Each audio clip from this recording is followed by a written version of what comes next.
Tonight, let the rain breathe for you. Outside, the night sighs through the trees, a slow silver whisper of rain tracing the windows. The air smells of cedar and quiet earth. Somewhere in the distance, a door hums as it sways gently on its hinge, not in warning but in rhythm. Everything moves slowly here. The air, the candlelight, even your heartbeat. You are safe. The storm is far away now, tucked behind the hills. All that remains is this moment, soft and dim, held between raindrops. The old house seems to breathe with you. Its wooden walls expand and settle like a lullaby spoken in another language. Nothing here wishes to harm you. Every shadow, every creak, every faint sound of wind through the attic is only the house remembering that it's alive. So, close your eyes. Let the world outside drift into mist, and let the rain, slow, patient, eternal, breathe for you. The rain had been falling since afternoon, not hard, not hurried, just steady and endless like a thought that refused to end. It whispered against the windshield, each drop tracing long silver lines across the glass before vanishing into nothing. The wipers moved in slow rhythm. Shh, shh, almost like breathing. The traveler kept one hand on the wheel, the other resting lightly on the worn leather seat beside them. The road stretched ahead, a ribbon of darkness wrapped in fog. Pines leaned close on both sides, their tall shadows swaying as though listening. They had been driving for hours, maybe longer. Time had lost its edges, blurred like the landscape beyond the window. What mattered now was only motion, the quiet hum of tires on wet asphalt, and the dim yellow glow of the dashboard clock. It was nearly 8, or maybe 9. They could not tell anymore. A deep sigh filled the car, the kind that carried years inside it. The weight of missed chances, of roads not taken. They were not running from anyone, nor toward anything in particular. It was something quieter than that. The need to move, to feel distance slide beneath the wheels. Sometimes the heart grows restless when it forgets its own language. The scent inside the car was strangely comforting. Wet pine, damp wool, and old leather. The traveler had owned this car for over 2 decades.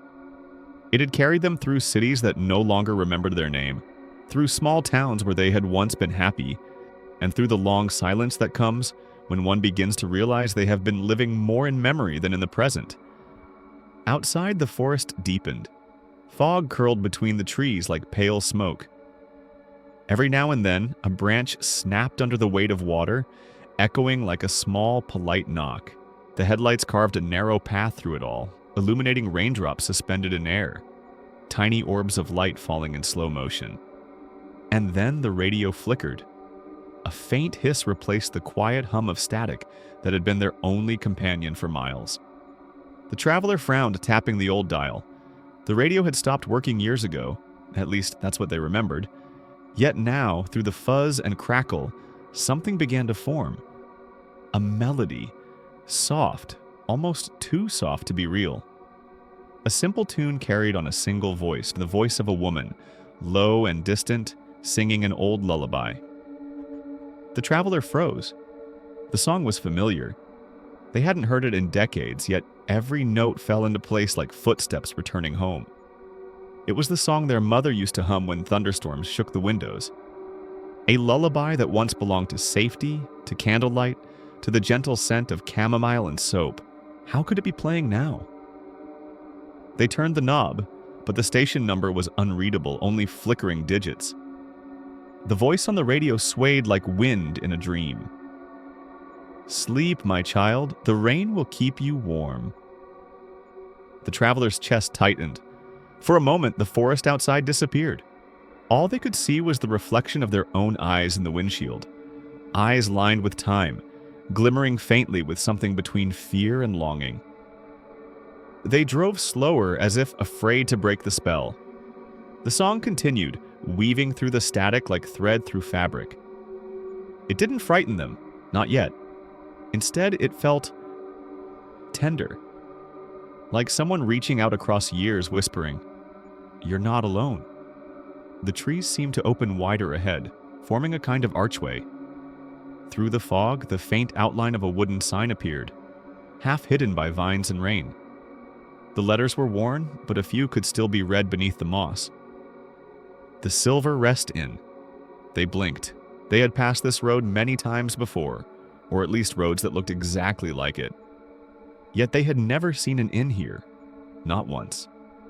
Still, the rain was thick now, the night darker. A warm light flickered faintly beyond the trees, yellow and steady like a lantern, waiting for someone who'd been gone too long. They hesitated only a moment before turning the wheel. Gravel crunched under the tires as the car followed a narrow path through the woods. The radio hummed softly behind them. Still that same lullaby, though now the words were fading, dissolving into the sound of rain. At last the path opened into a small clearing. There it was. A 2-story wooden building, its paint faded, its windows glowing with soft amber light. Smoke rose lazily from a stone chimney. The front porch was lined with rocking chairs, empty but still moving gently, as if someone invisible had just left them. The traveler cut the engine. For a moment they simply sat there, watching the inn through the rain-dotted windshield. Something about it felt both strange and right, like remembering a dream they had once promised to forget. The rain slowed. The song ended. Only silence remained, deep and waiting. They stepped out of the car. The earth was soft beneath their shoes. The air smelled of wood smoke and lavender. Somewhere within the inn, a clock began to chime. Slow, deliberate, almost kind. 1, 2, 3. The traveler felt a shiver run down their spine, not from fear, but from the peculiar sense that they had arrived at a place that had been expecting them. A place that appeared only when something inside you had gone missing. And in that stillness, beneath the hush of rain and time, they finally understood. They hadn't been looking for rest. Rest had been looking for them. The wooden sign appeared out of nowhere, half hidden by mist and vines. Its carved letters glistened faintly in the rain. The Somnia Inn, rooms for restful souls. The traveler leaned closer, wiping the condensation from the inside of the windshield. The letters seemed to shimmer as if the mist itself were breathing life into them. The rain had softened into a fine drizzle, and the air had turned almost weightless, like the world was holding its breath. Beyond the sign, a faint glow trembled in the fog. It was not the harsh glare of electric light, but something older, warmer, pulsing faintly like the heartbeat of the forest itself. The traveler stepped out of the car. The gravel crunched underfoot, damp and muffled. The path leading toward the light was lined with ferns that brushed softly against their coat. Each step was accompanied by the low hum of rain sliding through pine needles. As they drew closer, the shape of the inn revealed itself. A wide 2-story building of weathered wood and stone. Every window glowed with a steady amber light, flickering slightly as though from candle flames rather than bulbs. Smoke rose from the chimney carrying the scent of burning cedar and something sweetly familiar. Lavender, maybe, or dried roses. The house looked alive. Not in any sinister way, but with the quiet presence of something that watched kindly, like an old friend remembering your face after years apart. The traveler hesitated on the porch. The boards were smooth from time and rain dripped from the eaves in rhythmic taps. A brass bell hung beside the door, but before they could reach for it, the door opened on its own. Slowly, gracefully, as if responding to their unspoken thought. Warm light spilled out. Inside, the air was gentle and fragrant, a mixture of lavender, polished wood, and the faint musk of old paper. A soft melody floated through the space, something like a waltz played on a distant gramophone. The traveler stood in the doorway, blinking. The interior was dim, but inviting. A long wooden counter stretched across the lobby, its surface polished to a mirror sheen. Tall bookshelves lined one wall, filled with volumes whose spines bore no titles. Plush armchairs surrounded a small hearth, where a fire burned low and steady. And standing behind the counter, perfectly still, was an elderly woman. She wore a dark dress with lace cuffs, her silver hair pinned neatly at the back of her head. Her eyes were pale but bright, the kind that saw too much yet judged nothing. She smiled the moment the traveler entered. Not the startled smile of someone meeting a stranger, but the serene expression of one greeting a long-awaited guest. "We've kept your room waiting," she said. Her voice was soft and low, carrying the calm assurance of someone who had said those words 1,000 times before. The traveler blinked. "I didn't call ahead," they murmured, half smiling, unsure whether to laugh or apologize. The woman's smile deepened faintly, the corners of her mouth barely moving. "You didn't need to." Something in her tone settled the air. The traveler found themselves relaxing, shoulders unclenching for the first time in days. A warmth, not just from the fire, it spread through them, quiet and slow, as though the very room were exhaling relief. They stepped forward, boots leaving faint wet marks on the wooden floor. The woman slid a small brass key across the counter. The tag read Room 9. The metal felt cool and surprisingly heavy. "Top of the stairs," she said. "End of the hall." The traveler nodded, glancing around the lobby. The light flickered softly, and for a moment they thought they saw movement. The edge of a shadow, the sway of a curtain, the suggestion of someone rounding a corner. But when they looked directly, the space was still again.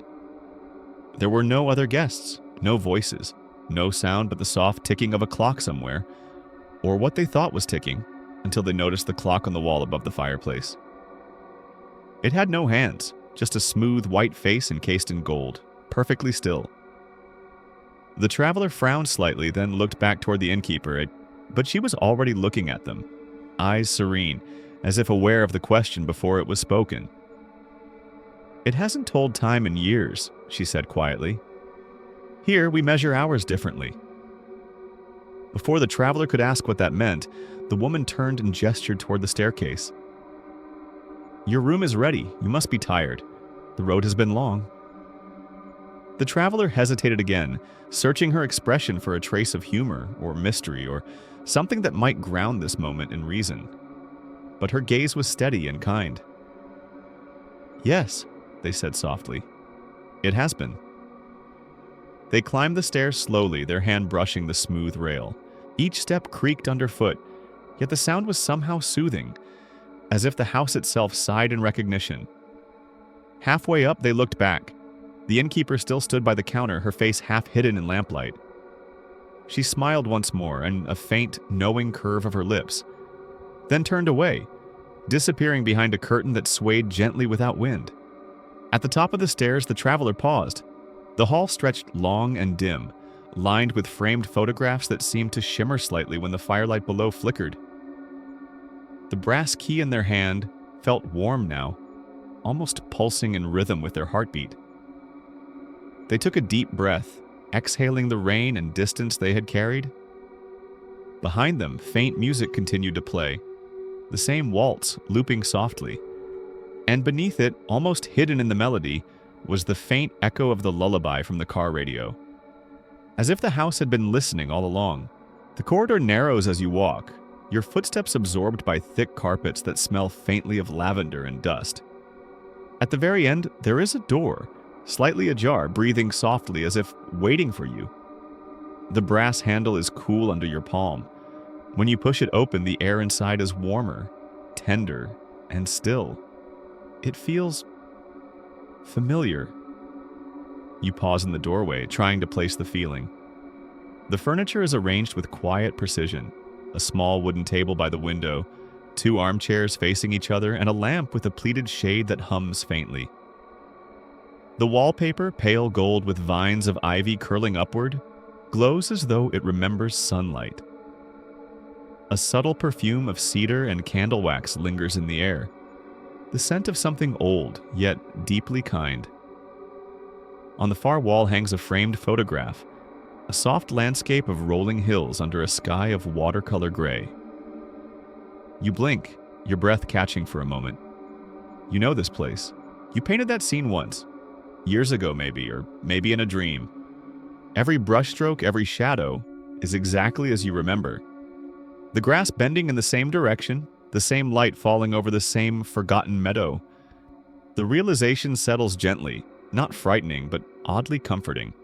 Like discovering that memory itself has been waiting here, preserved in amber. You step inside. The door closes quietly behind you. The sound of the outside world fades. No more wind, no ticking clock, no passing cars. Only the soft murmur of the rain beyond the window, blending seamlessly into the hum of the lamp. You feel the strange peace of a room suspended between moments, untouched by time. You run your fingertips along the wooden desk, smooth, cool, slightly worn. A book lies open there, its pages yellowed but clean, the words too faint to read. A pen rests diagonally across it as if someone had been writing only minutes ago. The ink glistens, not yet dry. You sense the faint warmth of a presence that has only just departed. Or perhaps that never really left. You glance toward the bed. The sheets are neatly folded, untouched. On the pillow lies a small, folded note. The paper is soft, cream-colored, edges curled slightly as though it has been waiting for years. You hesitate for a moment before unfolding it. In small, careful handwriting, it says, "Rest well, the walls remember." You read it twice. The words don't startle you. Instead, they soothe. You feel as though the note is less a warning than a promise. These walls, it seems, have seen many lives, many quiet evenings. They remember the warmth of laughter, the rhythm of dreams, the soft weight of silence. You set the note back where it was and sit on the edge of the bed. The mattress sighs under your touch, neither too firm nor too soft, as though shaped to the memory of every sleeper who came before. You lie back slowly, letting the cool linen cradle you. The rain begins to soften. It sounds like 1,000 tiny hands brushing gently against the window pane. Each drop seems to whisper something private, like forgotten lullabies spoken to the dark. You watch the ceiling, tracing invisible patterns where the shadows move. The lamp flickers once, then steadies, its light breathing with you. You think again of the painting, the hills, the sky, the quiet path winding into mist. You remember standing in that landscape, once upon a time feeling both small and infinite. Perhaps you never really left that place. Perhaps it followed you here, waiting to be seen again through the veil of sleep. The room is neither old nor new. The air holds no temperature, no clock. Time has folded neatly upon itself, like the note on the pillow. Everything here seems to exist in the pause between heartbeats, the hush before the dream begins. You let your eyelids fall, the scent of cedar deepens. The hum of the lamp blends with the rain. The silence becomes softer, wider. And in that silence, you can almost hear the faintest murmur. A memory, a sigh, a whisper pressed into the walls long ago. "Rest well," it says again, not from the note this time, but from the room itself. You exhale, and for the first time, you feel truly safe. As if the night is not something outside, but something that holds you gently from within. The rain fades into nothing. The lamp's glow dissolves into shadow. And the last thing you feel before drifting away is the pulse of the room around you. Alive, remembering, and at peace. Morning arrives not as an event, but as a slow exhalation. A soft gray light seeps through lace curtains, catching in their delicate threads, painting shifting patterns on the wooden floor. The rain from the night before has stopped, leaving behind a scent of damp earth and quiet forgiveness. Somewhere a kettle hums faintly, not boiling, but breathing. You wake with a sense that time has not moved at all. The clock on the wall stands still at 7. The air feels the same as it did when you fell asleep. Calm, weightless, untouched. When you open the door, the hallway glows with an amber hush. The light doesn't come from any lamp, but from the very air itself, as though the inn remembers morning and decides to imitate it. Down the corridor, faint music drifts, something like a waltz slowed to a heartbeat. You follow the sound until you reach the dining room. It's small, square, and filled with the comforting chaos of old things. Mismatched chairs, porcelain teacups with hairline cracks, silver spoons that have forgotten their shine. On the wall hangs a cuckoo clock without hands, and yet it ticks, slow and patient, unconcerned with minutes or hours. At the far end stands the innkeeper. He's neither young nor old, but weathered in a way that feels permanent. Skin like parchment, hair the color of candle smoke, eyes that smile even when his mouth does not. He wears a dark vest over a linen shirt, sleeves rolled neatly to his elbows as if time itself had taught him discipline. "Good morning," you say softly. He looks up from the tray he's arranging and nods, his movements slow, deliberate. "Ah," he murmurs, his voice a low hum that fills the room like warmth. "You've woken on time." You glance at the clock again, but it hasn't moved. "On time?" you repeat, unsure. He only smiles. Time here is more of a feeling than a rule. He gestures for you to sit. The chair creaks as you do, the sound oddly comforting, like an old friend clearing its throat. He sets down a cup of tea in front of you. The steam curls upward in thin white ribbons, carrying the faint scent of chamomile and honey. But underneath there's something else, something like wood smoke or forgotten dreams. "Did you sleep well?" he asks, pouring his own cup but not drinking it. You nod. "Yes, though it felt strange, like I was dreaming with my eyes open." He says, as if the answer pleases him. "Then the room is kind to you." You tilt your head. "The room?" He stirs his tea without looking at it. "Some come here to rest," he says quietly. "Some come here to be remembered." The words drift between you, soft but heavy, as though they mean more than they reveal. Before you can ask, another sound fills the air. Footsteps, too light to belong to anyone hurrying, too steady to be uncertain. You turn. A woman glides into the room. She wears a pale nightgown that seems to absorb the light, and her hair falls in a silver braid down her back. Her skin is so pale it almost glows, but her expression is serene, composed. Behind her, two other guests follow, a man with a cane and a little girl with no shoes. They move as if walking through water, slow, graceful, silent. When they sit, the chairs make no sound. The innkeeper greets them each by name, though he speaks softly as if not to wake them. He sets cups before them, his hands steady, reverent. None of them speak, and yet the room fills with a curious peace like a chapel before dawn. You watch them. Something about their stillness unnerves you, though not in a way that feels threatening. More like standing too close to a memory that isn't yours. The innkeeper returns to your table. "They don't talk much in the mornings," he says kindly, noticing your glance. "They prefer to listen." "To what?" you ask. He looks toward the window where sunlight filters through lace in trembling fragments. "To whatever remains," he answers. You sip your tea. You sip your... It's warm, but faintly sweet, with a flavor that reminds you of something you can't quite place. A garden you once walked through, a song you can't remember the tune of. "You keep this place alone?" you ask, trying to draw him back to ordinary things. The innkeeper chuckles softly, though there's no humor in it. "No one keeps this place," he says. "It keeps us." The phrase lingers. He moves away before you can question it, adjusting the curtains, checking the empty fireplace, straightening an old brass key that hangs from a nail beside the clock. Only one key. You realize you haven't seen any others. No key rings, no hooks behind the counter. Just that single tarnished key swaying faintly in the draft. The cuckoo clock ticks once, a hollow sound, and then stops again.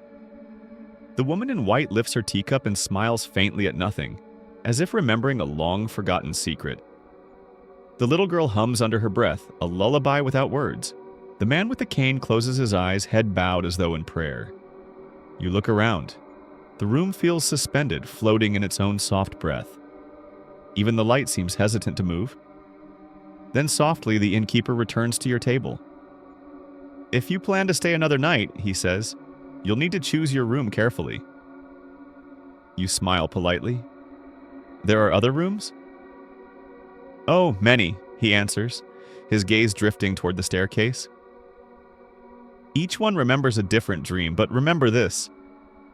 He leans in slightly, his voice lowering to a whisper. "Here, the rooms keep their own keys." You look up, puzzled. "You mean..." But before you can finish, he straightens again, his smile returning. The same calm, practiced warmth as before. "More tea?" he asks gently, as if nothing strange had been said at all. Outside, the rain begins again, soft, patient, steady. You glance once more at the clock on the wall. It still hasn't moved. The rain had returned by afternoon. Gentle, steady, a silver veil draped over the windows. The air inside the Somnia Inn smelled of lavender and time-worn books, but beneath it lingered something else. The faint hum of sleep itself, as if the building were breathing in rhythm with the rain. After breakfast, the traveler wandered through the quiet halls. The innkeeper had disappeared somewhere behind the kitchen door, leaving only the echo of his words. The rooms keep their own keys. The thought clung to them like mist. The corridor beyond the dining room stretched longer than it should have. Lamps flickered behind frosted glass, their glow trembling against the wallpaper's faded pattern of vines and moons. The traveler ran their hand along the wall. It was warm, pulsing faintly, as though the house itself possessed a slow and secret heartbeat. They paused at the first door. It was old oak with an antique keyhole and no number. A brass plate above it had been polished so often the letters were nearly erased. When they leaned closer, they heard it. A soft, steady hum, almost too faint to notice. It wasn't mechanical. It was alive. Moving down the hallway, the hum deepened. Every door gave off a slightly different tone, some low and resonant, others high and trembling. The traveler thought absurdly of a choir and like a quiet, ghostly harmony. Then they saw the keys. Along the wall hung a row of hooks, each holding a single key. No labels, no tags. Some were silver, others rusted black, a few carved from bone or glass. And as the traveler passed, each key began to vibrate, almost imperceptibly, as if reacting to their presence. The air thickened with the sound, a chorus of soft, metallic sighs. They reached out, hesitating before touching one. A thin, golden key etched with unfamiliar symbols. The moment their fingers brushed the metal, the hum sharpened into a tone that felt like memory itself. A note that resonated deep in the chest, behind the ribs. And then, silence. The traveler froze. The lamps flickered once, twice, then steadied. From somewhere down the hall, a door creaked open, though none of the ones near them had moved. They stepped forward. The corridor seemed to stretch and narrow all at once. The wallpaper pattern shifted subtly, vines twisting into unfamiliar shapes, the moons fading into black circles. The air grew colder. The sound of the rain outside faded, replaced by something softer. A distant rhythmic whisper. When they turned the corner, they stopped breathing. A new hallway had appeared. It was narrower, darker, lined with doors that didn't belong. These doors had no knobs, no hinges, only faint outlines pressed into the wood like scars. They seemed to breathe faintly, as if exhaling through invisible seams. The traveler's pulse quickened. "Hello," they called out, the sound muffled instantly by the walls. A voice, a quiet, close, and unmistakably familiar, answered. "Careful, some dreams don't like to be found." The innkeeper stood behind them, his silhouette calm, his face unreadable in the amber half-light. I didn't mean to wander," the traveler said softly, still staring at the breathing walls. "This hallway, it wasn't here before." The innkeeper's eyes moved past them toward the shapeless doors. His tone was almost affectionate when he spoke.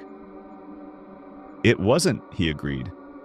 "The inn shifts when it remembers something or someone." He walked slowly past, his fingertips grazing the wall as if soothing it. The faint hum returned, deeper now, vibrating through the traveler's bones. "What are these rooms?" they asked. He stopped before one of the doorless frames. The wood rippled faintly under his hand. "Rooms that have forgotten how to open," he said. The traveler frowned. "Traveler, forgotten?" The innkeeper smiled, that same gentle, weary smile from breakfast. "Every key here belongs to a story," he whispered. "Some stories end peacefully. Others Never wake up. He turned his gaze to the keys on the wall, which still shimmered faintly, each trembling in its own rhythm. When someone stays too long in their memories, he continued, the room closes around them, not to trap, but to keep safe. The key remembers, even when they cannot. The traveler felt a chill creep through them. Not fear exactly, but recognition. So these are... He nodded slowly. Dreamers who forgot to wake. For a moment, neither spoke. The rain outside grew louder again, as if the world beyond was trying to reach them. Finally, the innkeeper stepped closer, his voice soft enough to barely disturb the air. You shouldn't be here yet, he said. Your story is still breathing. Something about the way he said yet made the traveler's skin tighten. I should go, they murmured, stepping back. Yes, the innkeeper said gently. The inn can be tender, but it's not always kind. He gestured toward the far end of the hall. Where there had been endless darkness, a faint outline of light appeared, the way back. As they turned, the traveler glanced once more at the doorless rooms. The hum followed them like a sigh, low and steady, until they reached the threshold of the normal corridor again. When they looked back, the hallway was gone. Only smooth wall remained, with a single brass hook holding a lone key. One they didn't remember seeing before. It was carved from pale wood, warm to the touch, and bore a word burned faintly into it. Yours. The traveler blinked, and the key was gone. Only the rain remained, whispering softly through the walls. Evening returned softly, pouring golden light through the lace curtains of the Somnia Inn. The rain had faded to a whisper, a memory of itself. Shadows stretched long across the parquet floor, and the entire place seemed to settle into a kind of breathing silence, as though dusk itself were exhaling. The traveler sat in the lounge where the air was thick with the scent of tea and candle wax. A grandfather clock stood by the hearth, unmoving, its pendulum perfectly still, its hands forever resting at 12. On a low table sat a large leather-bound book, its spine cracked, its pages curled at the edges like old leaves. The innkeeper, moving quietly behind the counter, seemed not to notice when the traveler leaned toward it. The book gave off a faint scent of dust and lavender, the fragrance of time that has waited too long. Its cover bore no title, only the embossed outline of a key. The traveler hesitated before touching it, tracing the grooves in the leather. It felt warm. When they opened it, the paper sighed, a delicate human sound like breath escaping. The first pages were filled with looping names written in dark ink, elegant and old-fashioned. Each signature shimmered faintly in the lamplight, as if the ink had never fully dried. The Somnia Inn for Restful Souls, read the header on the first page. Below it, hundreds of names. Dates stretching back more than a century. Some of the ink was faded to near invisibility. Some glowed faintly as though written in moonlight. Names came from all over, foreign, familiar, forgotten. The traveler felt a strange pull as they turned the pages, one after another. The book grew heavier with each turn. They began to notice a pattern. Occasional notes beside the names. Slept well. Dreamed of rain. Still resting. Others had no comments at all, only a faint smudge where ink had once been. The innkeeper's voice broke the silence, so soft it almost blended with the rain outside. You found our ledger? The traveler looked up, startled. It's beautiful, they murmured. It's old, said the innkeeper, smiling faintly. Older than I am, though not by much. He came closer, wiping his hands on a cloth, his eyes drifting over the open pages. It remembers what we forget, he said. Every soul that came seeking rest leaves something behind. A word, a thought, sometimes just a name. The traveler looked down again. Something about the way the ink shimmered made them dizzy, as if the letters were shifting when they weren't looking. They turned another page and froze. There, near the middle of the book, on a page dated in faint antique handwriting, Name of the traveler? Their own name. The ink was pale, faded almost to nothing, but unmistakable. Written in looping script, dated October 12, 1979. For a long moment, the traveler could not breathe. The lamplight flickered across the page, and for a split second, they thought they saw their reflection in the ink. Younger, blurred, asleep. The innkeeper said nothing. Finally, the traveler whispered, "That's impossible. That's my name. But that date, that was decades before I was born." The innkeeper only tilted his head, regarding the page with quiet fondness, as if seeing something he'd known all along. "Time doesn't move the same here," he said softly. "It folds. Sometimes it forgets which way it was meant to go." The traveler touched the faded letters. The page trembled faintly under their fingertips, almost as if it recognized them. A strange heat rose in their chest. Not fear, but recognition, deep and aching. Images flickered, sudden and sharp. The smell of wet pine, the sound of a lullaby, a hallway full of keys, laughter echoing down endless corridors. And then, for the briefest instant, the traveler remembered. A night that felt exactly like this one. The same mist, the same rain, the same sign glowing through fog. Had they been here before? The question slipped silently through their thoughts like smoke. The innkeeper closed the book gently, his expression soft but unreadable. "Perhaps it was only a dream," he said, almost kindly. The traveler looked up, still dazed. "But if dreams leave names in your ledger, then what happens when we wake?" He smiled at that, folding his hands behind his back. "Ah," he said, eyes glinting like candlelight. "That's when the room decides whether to keep the key." For a long while they sat together in silence, the traveler staring at the closed book, the innkeeper humming a tune under his breath. Outside, the rain began again, steady and soft. The sound filled the room like memory itself, not loud, but everywhere. The traveler reached once more toward the ledger, meaning to open it again, but their hand paused halfway. Something told them it would be unwise to look twice. The innkeeper met their eyes and gave a small, almost imperceptible nod, as if he understood. "Rest now," he said gently. "The night remembers more kindly when you let it." The traveler rose, still trembling, and turned toward the stairs. Behind them, the ledger sat perfectly still.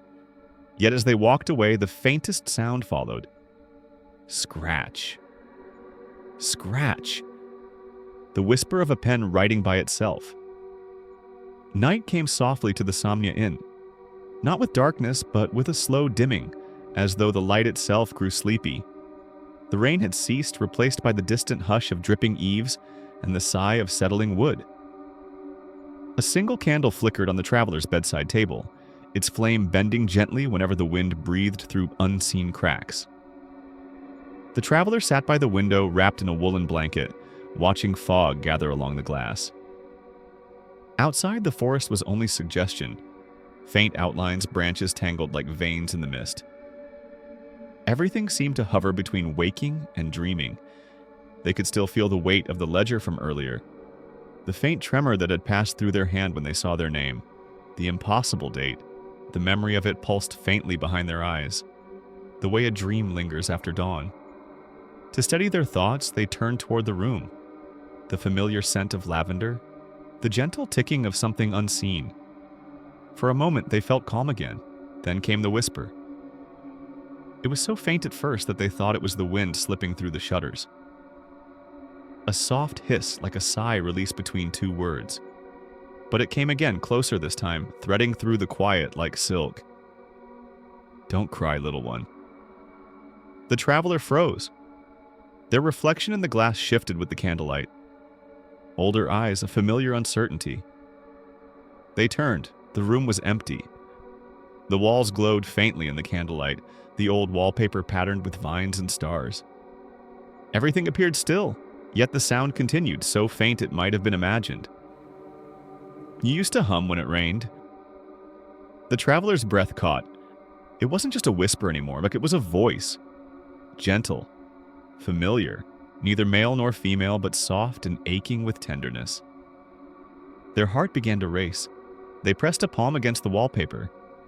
It was warm, impossibly warm, and beneath the surface a vibration pulsed like breath. "I kept your drawings," the voice murmured. "In the attic box, the one you forgot." The traveler pulled their hand away as if burned. They staggered back a step, eyes darting across the room. How could it know that? The attic box. It was real. They hadn't thought of it in years. Inside had been their childhood sketches.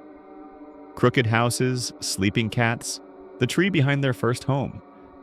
They'd left it behind the day they moved away with their mother, too heartbroken to return. "Who are you?" the traveler whispered aloud, the sound barely leaving their throat. The walls shivered faintly, the wallpaper's pattern shifting under the candlelight. The vines seemed to twist inward, curling around the tiny printed stars. You know me." The traveler's breath fogged in the air. The room had grown colder, though the candle burned steady. They glanced toward the door. It was closed, but something in them said leaving wouldn't help. Whatever was speaking wasn't outside the room. It was the room.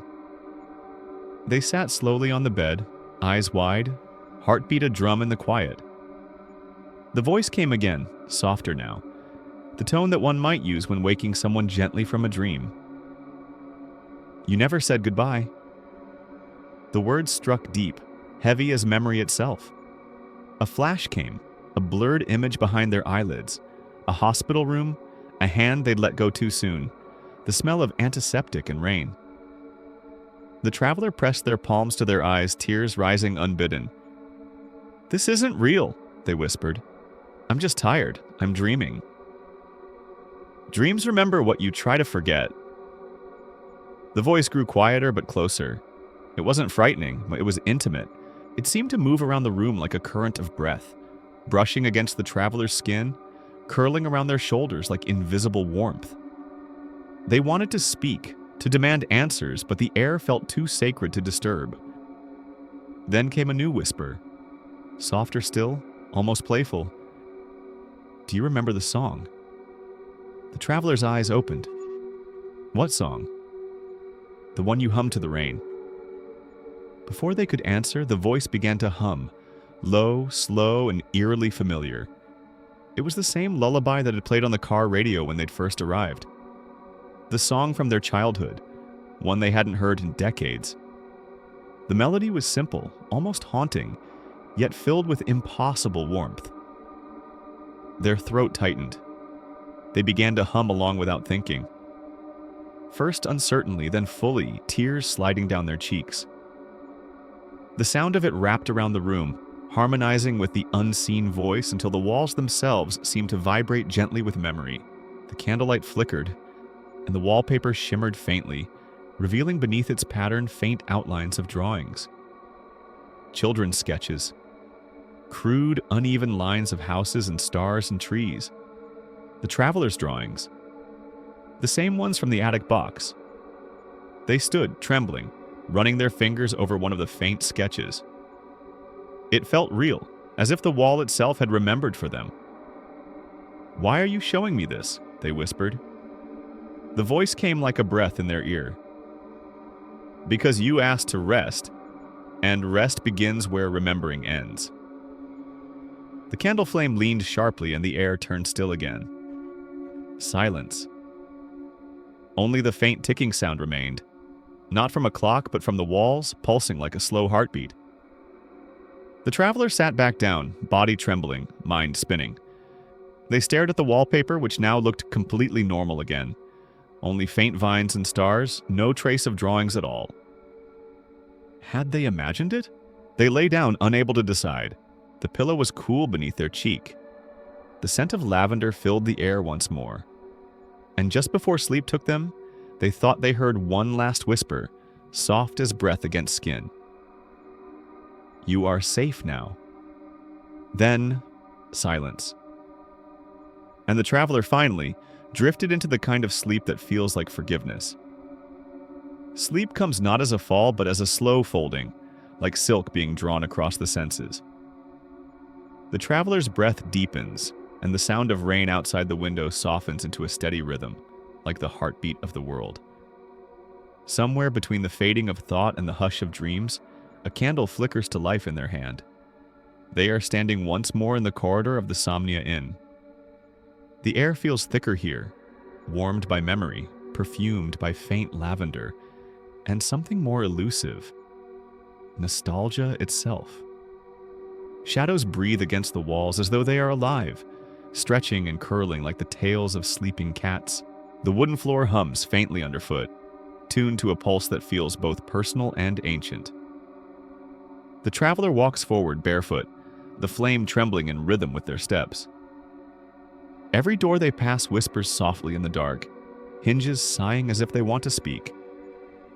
Names etched faintly into brass plates shimmer in the candlelight, some familiar, some impossible. One plate bears their own name, carved so delicately it looks as though it had been written in breath rather than metal. They pause. The air thickens. The candle trembles. Further down the hallway, paintings line the walls. They weren't there before, or perhaps they always were, unseen in waking light. Each frame holds not just an image, but a moment, a living pulse of time. In the first painting, a small child builds a tower of wooden blocks by lamplight. In another, a young figure stands on a hill beneath a vast summer sky, holding a notebook, pages fluttering in the wind. The traveler realizes with a dull ache that these scenes are theirs, memories from long ago, painted with colors more vivid than any photograph. As they move, the paintings shift subtly, changing order as though memory itself is being rewritten. A portrait of a long-forgotten friend smiles, then fades into the face of someone loved and lost. A field once filled with sunlight darkens into rain. The traveler reaches out, fingertips brushing the edge of a canvas, and the paint ripples like water. A whisper follows. "You never left." They turn. The corridor behind them stretches endlessly, vanishing into a haze of gold and gray. The candlelight casts two shadows now, one belonging to the traveler, the other moving just a fraction behind, perfectly synchronized yet slightly delayed, as though remembering how to mimic. The flame flickers again. The walls breathe. The inn sighs around them. The traveler continues forward, though they cannot tell whether they are walking deeper into the inn or deeper into themselves. The hallway feels alive with heartbeat-like echoes, slow, patient, and impossibly large. Each step hums in their chest. Finally, they reach the end of the corridor. A single door stands there, unmarked. Its surface gleams faintly as if it has been polished by years of invisible hands. The traveler lifts the candle and sees, faintly reflected in the brass knob, their own face. But older, wearier, eyes filled with the recognition of something beyond understanding. They reach out, but before their hand touches the knob, the candle wavers, and the entire scene ripples like a pond disturbed by breath. The flame flares once, and the world folds in upon itself. When they awaken, the room is quiet. Morning light glows softly through the curtains, turning the air golden and still. The sound of rain has stopped, only silence remains vast and listening, and on the nightstand beside them rests a small candle, wax dripped unevenly along its edge. The wick still smolders faintly, sending a thin curl of smoke into the air. The traveler stares at it for a long time, feeling the echo of heat against their fingertips. Real, undeniable. A tremor runs through them, not of fear but of wonder. Did they dream the candle, or did the candle dream them? Somewhere in the distance, a clock without hands ticks once, softly like a heartbeat heard through a wall. And as they sit there, bathed in the pale hush of morning, a thought drifts gently through their mind. Perhaps every dream is only the memory of a place we've already been. The flame finally dies. The room exhales. And the silence that follows feels like the breath before a word that will never be spoken. Morning unfolds gently like breath against glass. The traveler sits at the edge of the bed, still half lost in the echo of dreams. The faint scent of lavender lingers in the air, woven with something new. Warmth, like sunlight after rain. Yet the silence feels heavy today, as if the room is waiting for something unspoken. Across from the bed, the mirror stands tall and still. Its frame is carved with winding vines and faded roses, polished by years of invisible touch. The traveler rises slowly and steps closer, drawn not by vanity but by instinct, by the quiet pull of reflection. Then, as if the glass were alive, it begins to fog.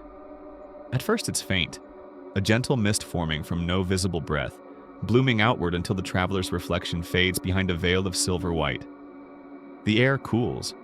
The traveler's heart beats once, twice, then stills. And then, on the surface of the mirror, letters begin to form, slow, deliberate, as though written by an unseen hand. You're safe to remember now. The words shimmer faintly, their edges trembling with warmth rather than chill. The traveler stares, unblinking.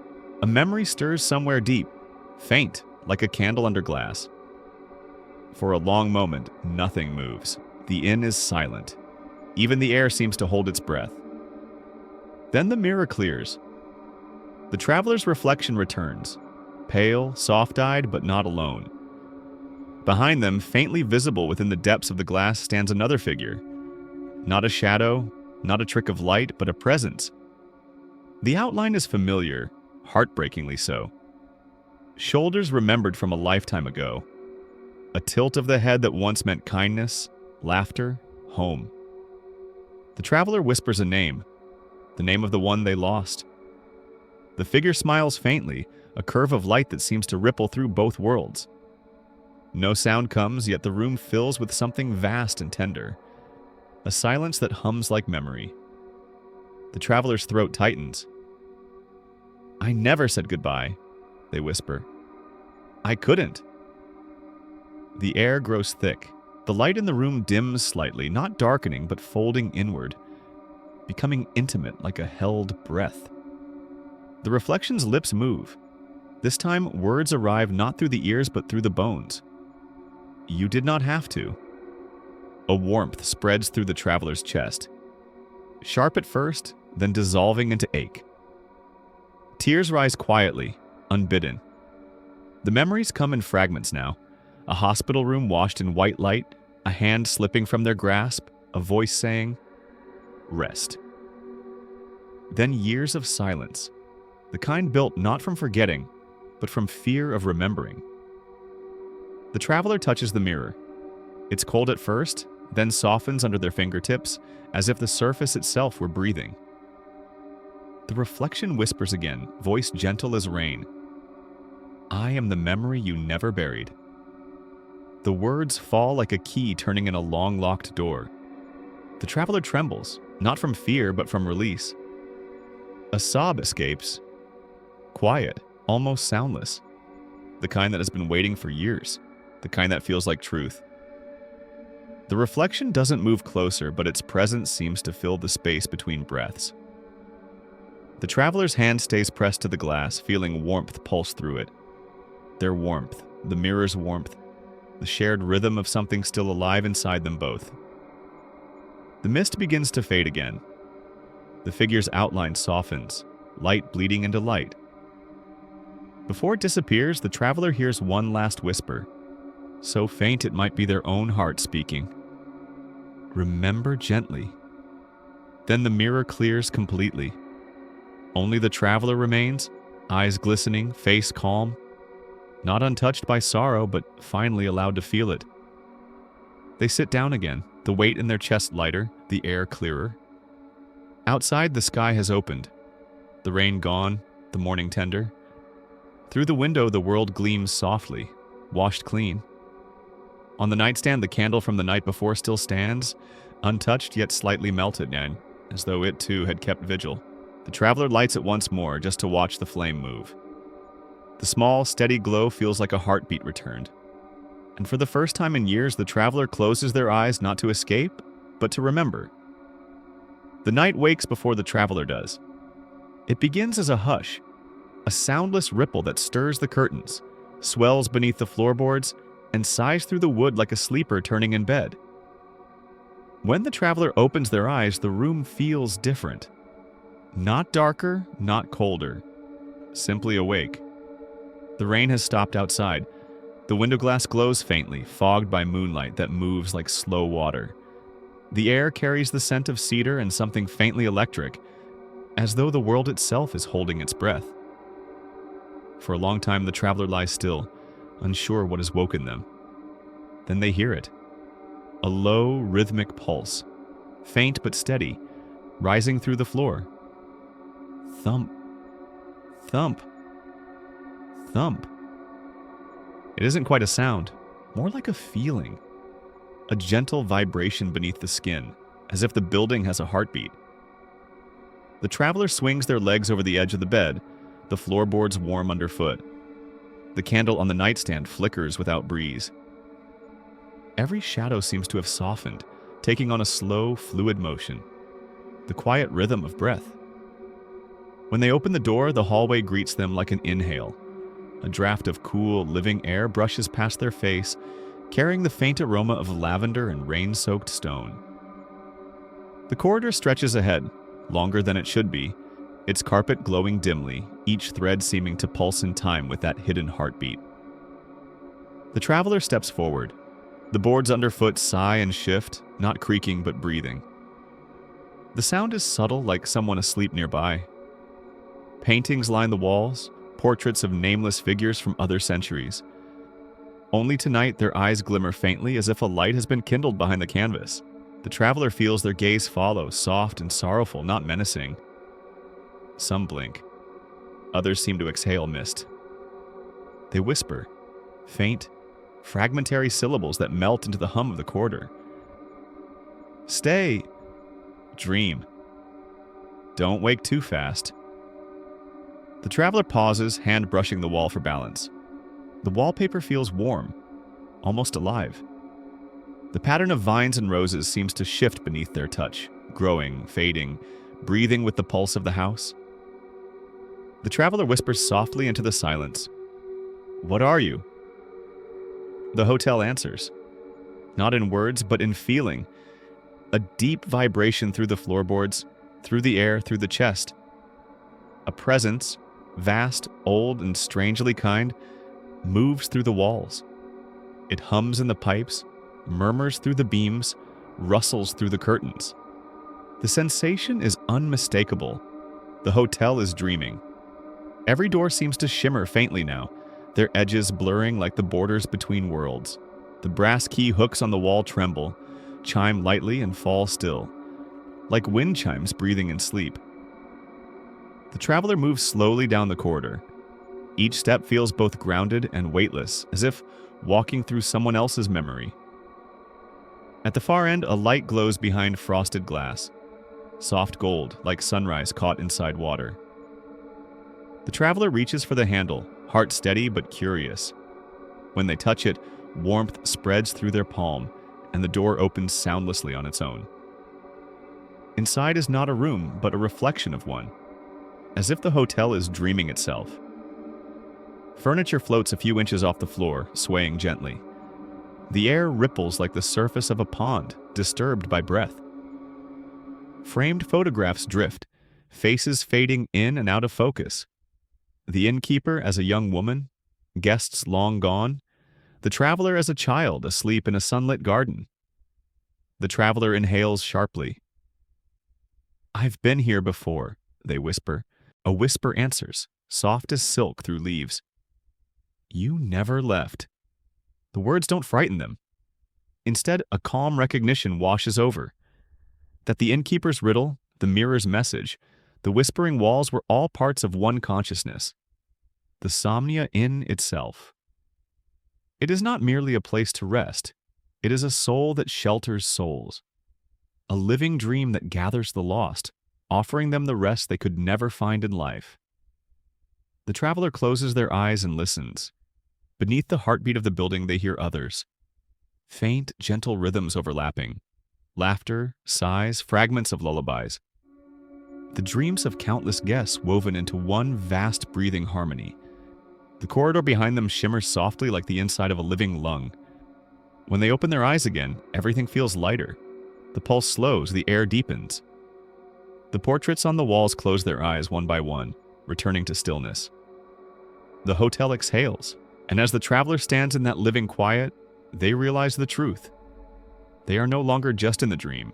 They are part of it. Another heartbeat in the house that dreams for those who cannot. The corridor stretched endlessly, breathing softly in the half-light. Every door shimmered like a thought half-remembered. Polished brass numbers glowing faintly in the misty air. The traveler felt the pull of each one, a subtle gravity that tugged not at the body but at memory itself. They hesitated before the first door. Its knob was cool, humming quietly like the echo of a lullaby. When they turned it, the air rippled, and the world changed. Inside was a kitchen bathed in late afternoon light. The scent of baking bread filled the air. A woman hummed an old tune as she kneaded dough, her back turned. Dust motes danced above the wooden counter, catching the gold of a sun long extinguished. The traveler froze. They knew that tune. It was the same lullaby the radio had played on that rainy drive. The song from their childhood. The woman turned slowly, face gentle and blurred like a painting under thin water. Her lips parted as if to speak, but instead the room sighed, fading like a dream exhaled too soon. The traveler blinked and found themselves back in the hallway, hand still on the doorknob. Another door pulsed faintly down the corridor. Drawn as if by invisible current, they reached for it. This time, when it opened, rain poured in. Real, cold, soft. They stood outside a small wooden house. The same house that lived only in their earliest memories. White shutters, the smell of wet earth, the faint squeak of a porch swing. And there, by the steps, stood a child. Barefoot. Soaked. Holding a paper boat in trembling hands. The child looked up. The traveler's breath caught. They were staring at themselves. Smaller, quieter. The version that had once dreamed fearlessly before the world had grown so heavy. The child said nothing. Their eyes were wide with a knowing sadness, one that belonged not to a child but to a soul that had already begun to forget. The traveler stepped closer. "I remember you," they whispered. "I didn't know I'd forgotten." The rain softened into mist, wrapping them both in silver. The child smiled faintly, then knelt and set the paper boat adrift across a puddle. "It still floats," they said quietly. The traveler knelt beside them. "What does?" The child didn't answer. They only pointed toward the house, its windows dark, yet somehow warm. Inside, faint shadows moved. A family. Laughter. A life untouched by regret. The traveler felt tears rise, though they weren't sure whose sorrow they carried, the child's or their own. The paper boat drifted farther, spun once, and then vanished into light. When the traveler looked back, the child was gone. Only the sound of rain remained, gentle, rhythmic, like the beating heart of the hotel itself. A door creaked open nearby, revealing yet another scene. A small attic filled with forgotten belongings. A broken clock, a worn coat, a violin missing a string. These too belonged to someone once alive, now folded neatly into the hotel's dream. The innkeeper's voice drifted softly through the mist, though she was nowhere to be seen. "Every soul leaves something behind," she murmured. "A sound, a scent, a small ache that doesn't fade. The rooms remember, so we don't have to." The traveler ran a hand along the wall. Beneath the faded wallpaper, they could feel the pulse of countless stories. Soft, slow, forgiving. They turned toward another door and paused. Its surface reflected them faintly like a mirror, but instead of their current self, they saw faces layered through time. All the versions of who they'd been, overlapping, fading, returning. Some smiled, some wept. All were waiting to be seen. The traveler bowed their head, whispering a quiet thank you, not sure to whom it was meant. Then the corridor brightened, faintly, as if the house itself had exhaled in peace. The doors shimmered, then stilled. The air smelled again of lavender and rain. The traveler stood in the middle of it all, humbled, quiet, healed in a way they couldn't name. The Somnia Inn wasn't haunted by ghosts, it was haunted by grace, the kind that lingers in every forgotten corner of the soul, waiting to be remembered. The corridor narrowed until it became a single archway, pulsing faintly with golden light, The traveler hesitated before stepping through, heart drumming softly in rhythm with the floor beneath their feet. The air was warm here, thicker, alive, and carried the scent of rain and clock oil. Beyond the arch lay a vast circular room. It was unlike any other part of the inn, cathedral-like in its stillness, its high ceiling webbed with shadow and light. Hundreds of clocks lined the walls, tall, slender, and ancient, their pendulums swaying in perfect unison. Some were made of brass, others of wood polished by unseen hands. Their ticking was soft but steady, like the breathing of something immense and gentle. The traveler stood motionless. It was not sound they were hearing, but heartbeat and the pulse of the house itself. In the center of the room, under a domed skylight veiled by mist, sat the innkeeper. She was older now, or perhaps she had always been this age, and the traveler had simply not noticed. Her silver hair glowed faintly in the amber light, and in her lap rested a large, leather-bound book that seemed to move with every beat of the clocks around them. "You found your way here," she said softly, her voice layered with warmth and weariness. "Not many do." The traveler approached. "What is this place?" The innkeeper looked around the great room, her eyes reflecting the swinging pendulums. "This is the heart," she said, "where all our unspoken hours sleep." Her gaze turned toward the traveler. "You've walked through the memories of others and through the echo of your own. Tell me, what do you think the inn truly is?" The traveler hesitated. "A dream." The innkeeper smiled faintly. "Yes, but whose?" The traveler frowned as the floor beneath them pulsed once, slow and deep. The walls seemed to draw a breath. "You mean the hotel dreams?" "The hotel is the dream," the innkeeper said, closing the book in her lap with a soft sigh. "It breathes through those who can't forgive themselves. It calls to the lost, to the weary, those who wander too long carrying what should have been laid to rest." The traveler's throat tightened. "Then, I came here because you're still holding something," the innkeeper whispered. "Something that no longer wishes to be held." The clocks ticked louder now, in sync with the traveler's heartbeat. Each tick seemed to tug at something invisible. Small threads of memory, grief, and guilt woven through the air. The traveler felt tears rising, uninvited. "I've tried," they said softly. "I've tried to move on, but it always comes back. The regret, the silence." The innkeeper rose, her figure casting a long, gentle shadow across the polished floor. "And yet you came here," she said, "which means a part of you still wishes to be forgiven, not by the world, but by yourself." Her hand brushed one of the clocks. Its ticking stopped. The room fell momentarily silent. "You see," she said, "this house doesn't hold guests. It holds breaths that were never exhaled.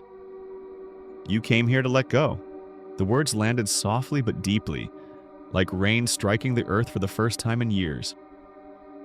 The traveler's tears spilled freely now, quiet, steady, shimmering in the golden light. Each drop hit the floor with the faintest sound, like notes in a forgotten song. Then the walls trembled. Outside a wind rose, gentle at first, then swelling into a deep, resonant hum. The skylight flickered with flashes of silver. A storm was forming, the first true storm the traveler had felt since arriving. The innkeeper looked up, smiling faintly. "Ah, the house is exhaling." Rain began to fall. Real rain, not the quiet drizzle of dreams, but living rain, thunderous and wild. The sound filled every corridor, washing through every clock, every hallway, every sleeping memory. The entire inn seemed to shiver, then sigh. The traveler stepped closer to the center of the room, lifting their face toward the skylight.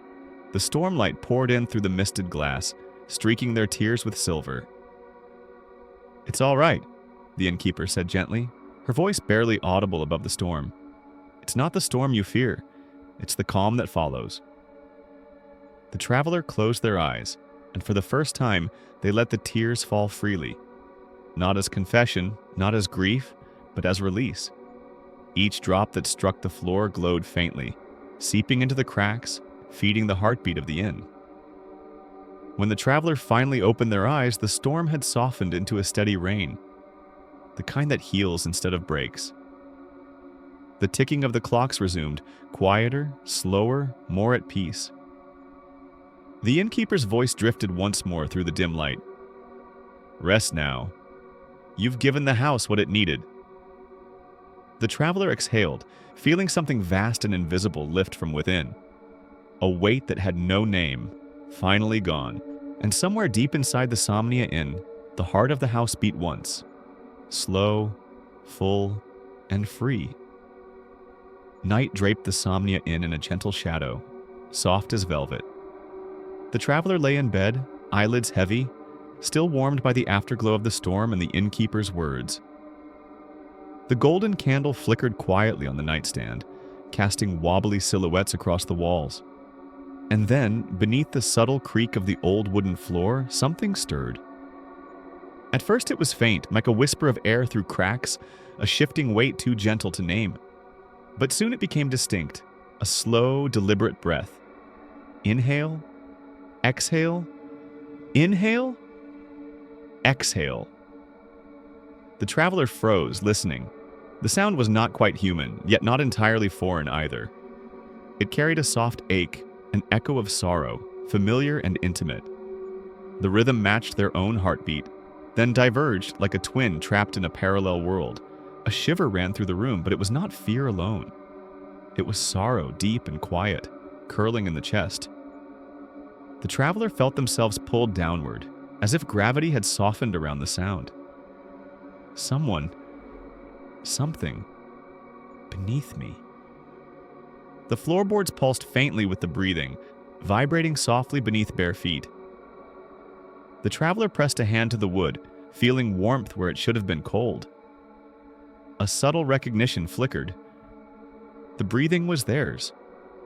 Not quite theirs, but another version. A self that had lingered, never letting go of past regrets, never stepping fully into the flow of life. The shadows in the room lengthened. The candle trembled, as if in response to an invisible presence. The traveler's throat tightened, and a tear traced down their cheek. The sensation was uncanny.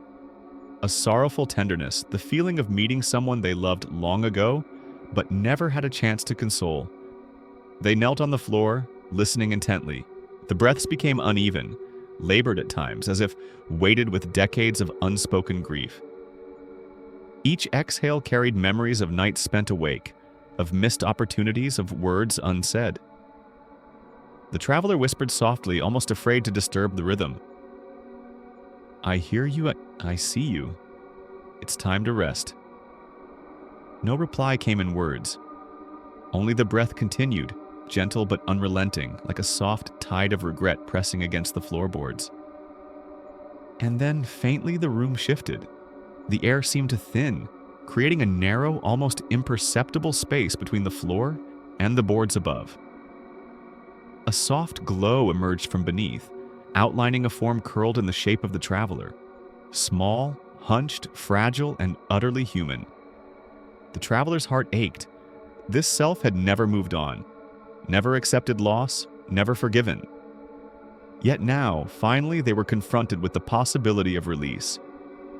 They spoke again, voice quivering, tender. "You've waited long enough. The house remembers, but it also heals. You can let go." The glow beneath the floor pulsed in response, warm and gentle. The breath slowed, matching the traveler's own heartbeat. The form stirred slightly, shifting toward light as if preparing to rise. Time seemed suspended, held in the rhythm of two souls converging. One who had lived and one who had lingered beneath the weight of memory. Each breath was a bridge, each sigh a quiet offering of forgiveness. Outside, the night deepened, but there was no longer fear in it. Only the soft patter of rain far away, the whisper of leaves against windows, the hum of a world held in delicate balance. The traveler pressed their palm again to the floor, feeling warmth radiate upward. A single thought formed, pure and unspoken. We are one. We always were. And now we can rest together.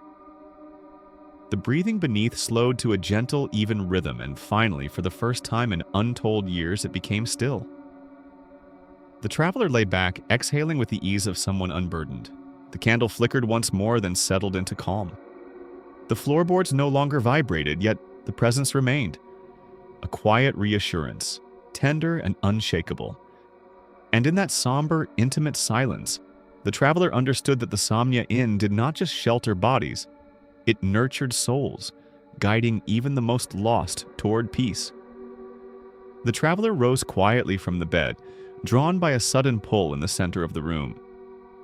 Something subtle had shifted, a vibration beneath the rug, like a heartbeat tapping in a secret rhythm.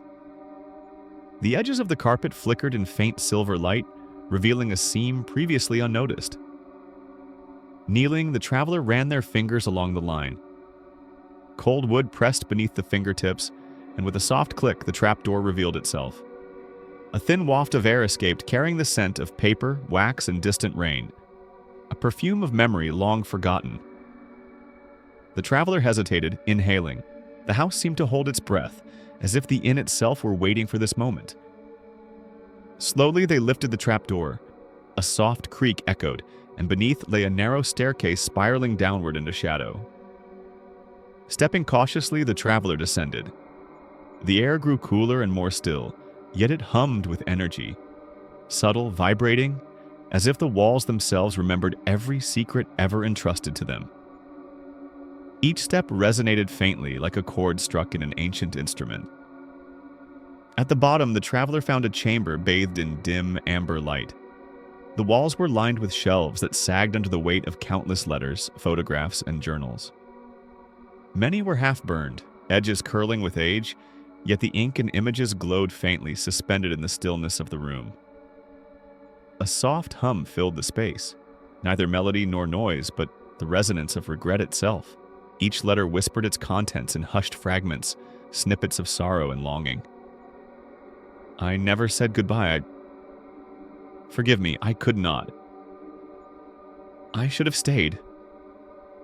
Photographs flickered in the amber glow, faces smiling, crying, waiting. Some were strangers, others unmistakably the traveler. Snapshots of fleeting moments forgotten, caught in the soft amber of memory. The traveler's heart ached, a gentle, persistent pull at the chest. These were lives paused mid-breath, regrets suspended between past and present. The chamber itself seemed alive, every object vibrating with the weight of unspoken truths. In the center of the floor lay a small pile of letters tied with a faded ribbon. The traveler knelt and untied them carefully. One letter bore their name in delicate, familiar handwriting, dated decades earlier. The words were simple, yet heavy. Do not forget to forgive yourself.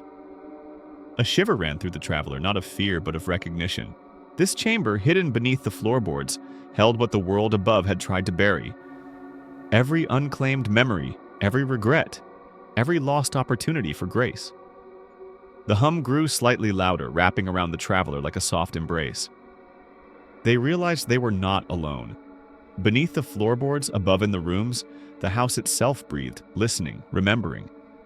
And here, in the quietest depths, the traveler was confronted with the echoes of their own unhealed heart.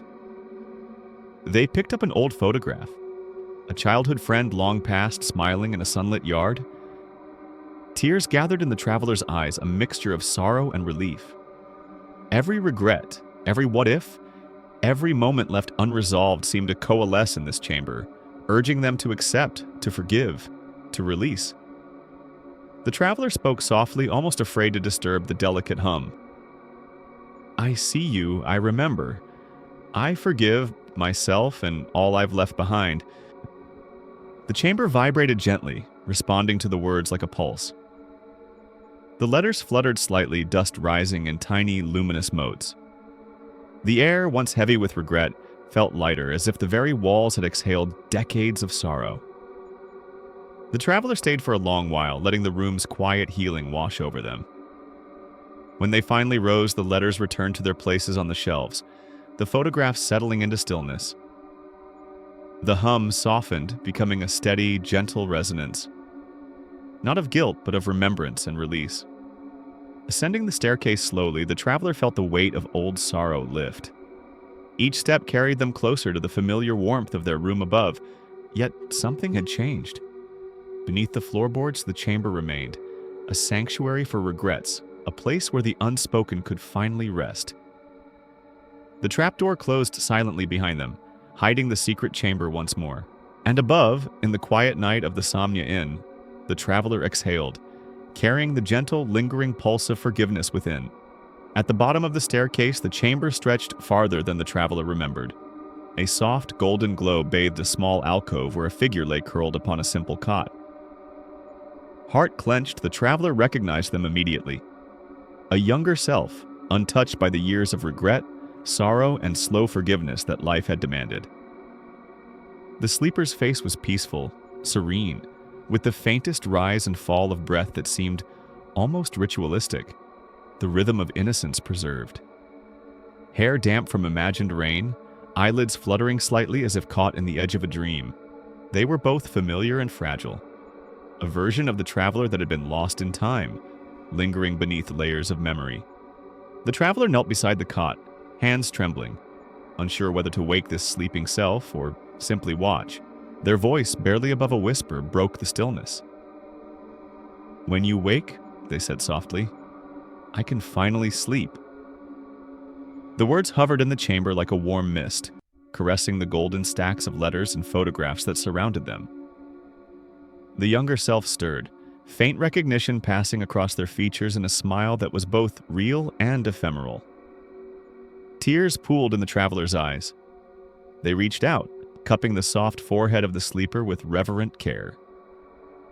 In that touch lay decades of unspoken love, quiet forgiveness, and the acknowledgement of all the moments they had carried alone. The chamber seemed to respond. Light pooled from the cracks in the walls, softening into ribbons that wove around the traveler and the sleeper. Each heartbeat, each breath, harmonized with the gentle resonance that pulsed through the inn's foundations. The traveler leaned closer, pressing a gentle kiss to the sleeper's forehead. The warmth of that gesture, intimate, tender, and full of absolution, caused the golden light to shimmer more brightly, edges softening until the sleeper's form began to dissolve. Slowly, carefully, they transformed into pure light, rising and unfurling like a quiet sunrise that touched every corner of the chamber. The traveler's chest felt lighter with each passing second, a release so profound it shook the fibers of their being. The light carried away the weight of lingering guilt, of the what-ifs, of every quiet sorrow that had nested in shadow. It was not an erasure, but a transmutation. Every memory and feeling lifted, transfigured into calm warmth that filled the inn from floorboards to rafters. They stayed kneeling for a long while, letting the afterglow of forgiveness wash over them. The gentle pulse of the house beneath, the hum of half-burned letters, and the soft trickle of distant rain all blended into a melody of healing. When at last the traveler rose, the alcove was empty. No trace remained of the sleeper except the soft light lingering in the corners.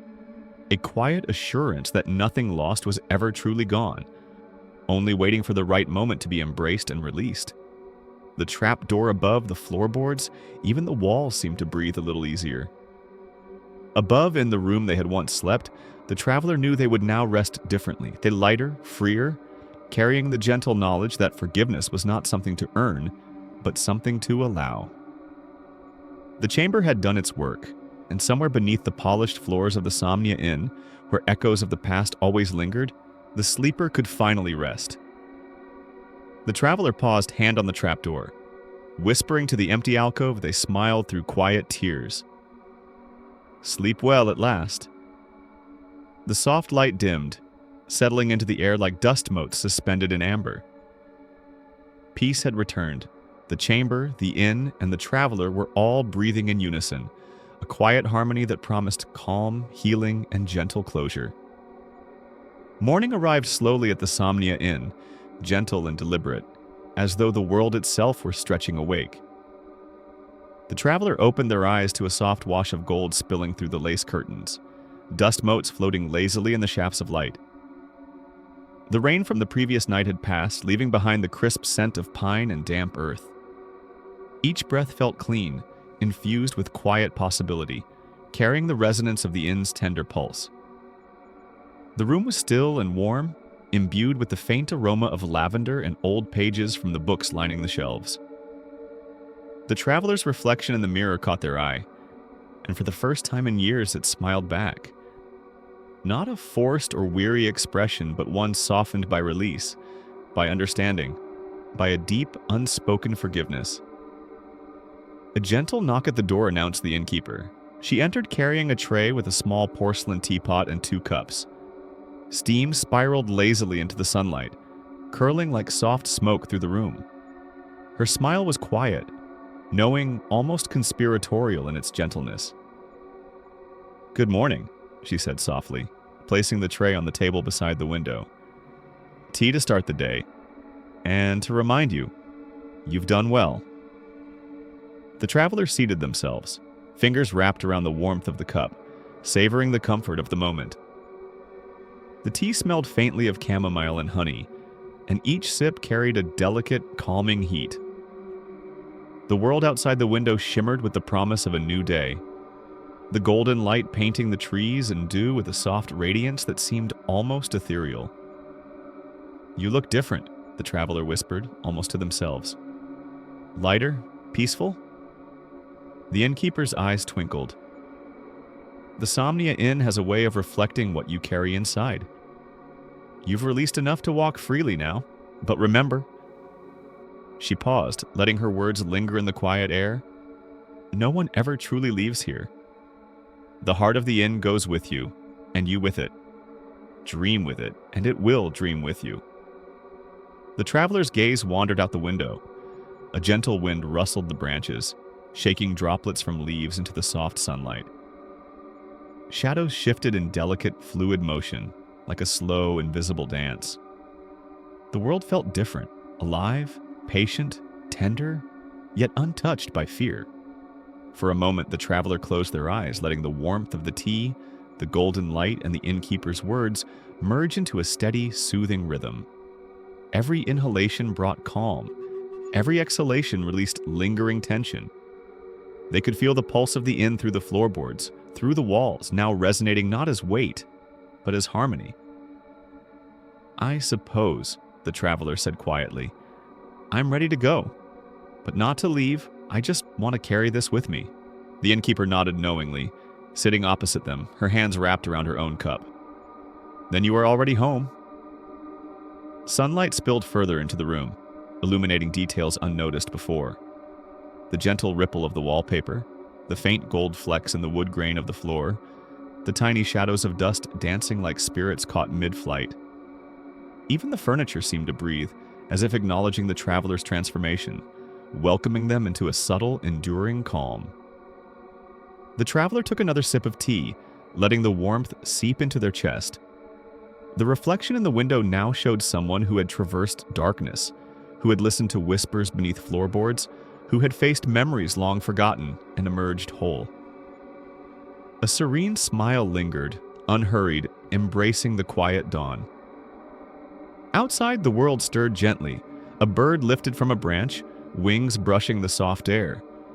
The first morning sounds of life rippled like a distant lullaby. The innkeeper watched silently, letting the traveler drink in the gentle rhythm of awakening. A subtle thought formed in the traveler's mind. Peace was not absence of shadows, nor the eradication of memory. It was presence, acceptance, and the ability to move alongside the quiet heartbeat of life. Just as the inn had taught them. They exhaled slowly, setting the cup down. For the first time in a long while, they felt the weight of regret dissolve into the soft gold light, leaving only the delicate warmth of restored calm. The innkeeper stood and walked toward the door, leaving it slightly ajar. "The day awaits," she whispered, "but take your time. You are exactly where you need to be." The traveler gazed through the window, breathing in the morning, tasting the quiet healing of the inn, feeling the lingering pulse of something eternal and tender. A smile curved their lips. The Somnia Inn, it seemed, was not merely a place, but a living, breathing rhythm. A gentle companion to the soul, and a light that would follow them forever. The traveler stood in the softly lit lobby, the morning sunlight drifting in through the frosted windows like golden dust. The air carried the faint scent of rain-soaked pine and the subtle perfume of lavender from the inn's countless hidden corners. Each detail seemed sharper, more intimate. The polished wood of the reception desk, the gentle creak of the floorboards beneath their feet, the quiet hum of the world outside preparing for mid-morning stillness. The innkeeper approached, her steps soundless but deliberate, each movement exuding calm assurance. She looked at the traveler with eyes that held both wisdom and warmth, a glimmer of something older than the building itself. "Before you leave," she began softly, setting her hands on the edge of the polished desk, "there's something every guest should understand." The traveler tilted their head, sensing the depth of what was coming. "Every guest leaves something behind," she said gently. "Not a trinket, not a letter, not even a photograph. Something more intangible. A silence. A fragment of themselves that stays here, resting, waiting for the next to discover it." The words settled in the air, echoing quietly as if the inn itself had whispered them. The traveler turned slowly, eyes tracing the corners of the room. The chairs arranged with deliberate care, the clock on the wall ticking without a single hand, the soft folds of the curtains catching the morning light. All of it seemed suspended in time, breathing in gentle unity with their own pulse. They realized the truth. The hotel was a vessel of memory, a keeper of moments that the outside world could neither hold nor understand. And in this quiet, each guest contributed a note to the inn's delicate symphony. A sigh, a smile, a fragment of sorrow, or a thread of healing. The traveler felt a profound sense of gratitude. They thought of the chamber beneath the floorboards, the younger self they had kissed into light, the letters and photographs humming softly with release. That silence the innkeeper spoke of. It was no longer weighty, no longer burdened. It had been transformed into a gentle, sustaining presence, a quiet echo of forgiveness and peace. Outside, a subtle breeze stirred, rattling the window panes and carrying the faint rustle of leaves. The traveler breathed in deeply, letting the crisp air fill their lungs, carrying with it a sense of closure. Every sound seemed slowed, elongated, measured, as if the world itself were taking a last, attentive pause before settling into its own quiet rhythm. "I understand," the traveler whispered, voice soft enough to be part of the inn's hum. "And I will carry it with me, this quiet, not as a burden, but as a companion." The innkeeper smiled, a slow, knowing curve of her lips. "Good. That is all anyone can hope for. Peace is not leaving behind everything. It's leaving behind what needs rest, so you may continue on with lightness." The traveler looked down at their hands, noting the subtle trembling of fingertips eased by calm. Each movement felt deliberate in its gentleness. Even the small moments, brushing against the edge of a chair, feeling the floor beneath, inhaling the mingled scents of rain and lavender, carried the gravity of presence and awareness. A few pale, quiet guests drifted through the lobby, faces serene, expressions softened by the inn's strange, tender rhythm.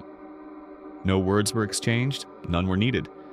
The traveler realized that they were all connected through the silence left behind, a tapestry woven of moments, both remembered and forgotten, of sorrow soothed and regrets forgiven. The innkeeper extended a hand, not to guide them, but as an acknowledgement of shared understanding. "Go now," she said.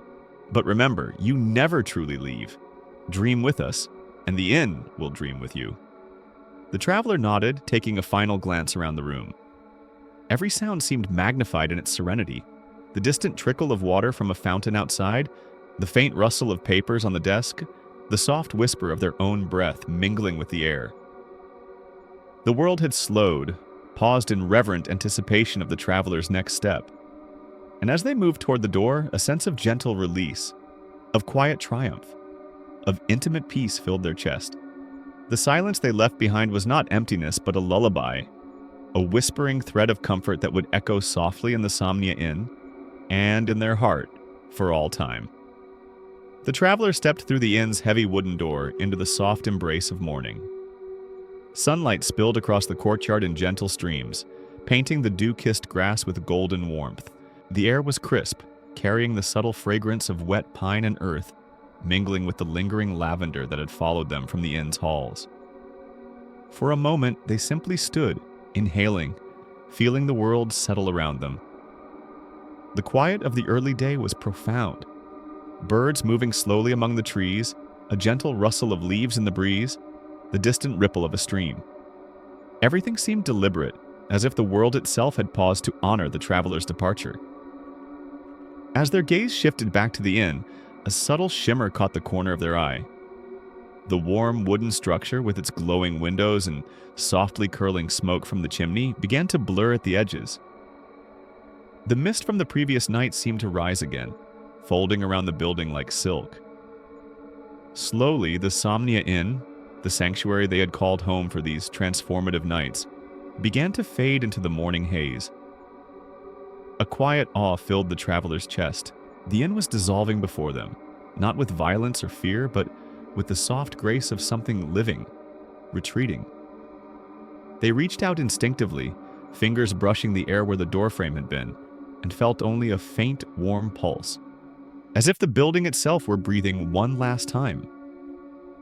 Turning fully to look, the traveler realized the full extent of the miracle.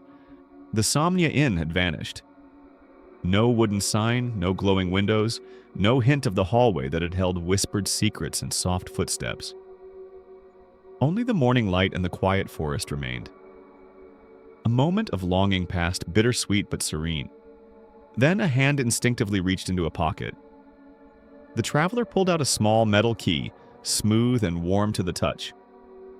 Its weight was comforting, its presence undeniable. Though the inn itself had disappeared, the key remained. A tangible fragment of the place, a bridge between the world they had just left and the life they would continue to inhabit.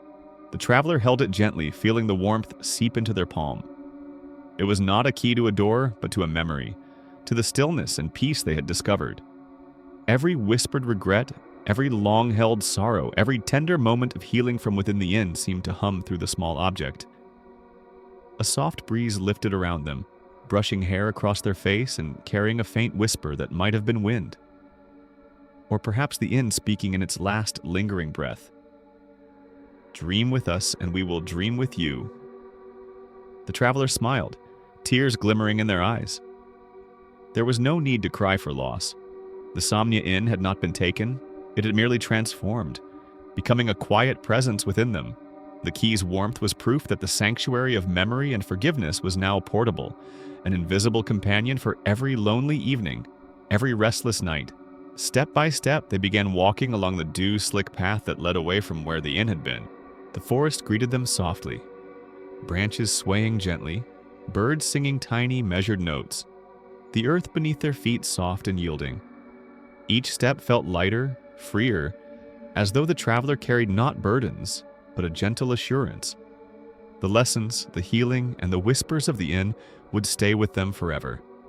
As the sun rose fully, casting the forest in radiant gold, the traveler glanced over their shoulder one final time. The mist swirled, curling in ephemeral shapes, hinting at doors, hallways, and glowing windows. But when they blinked, there was nothing.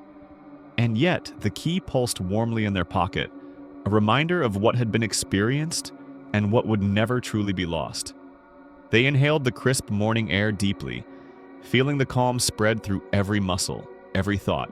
There was a serenity that came not from escape, but from acceptance, from the knowledge that some places, some people, and some memories are meant to vanish from sight, only to remain forever in the heart.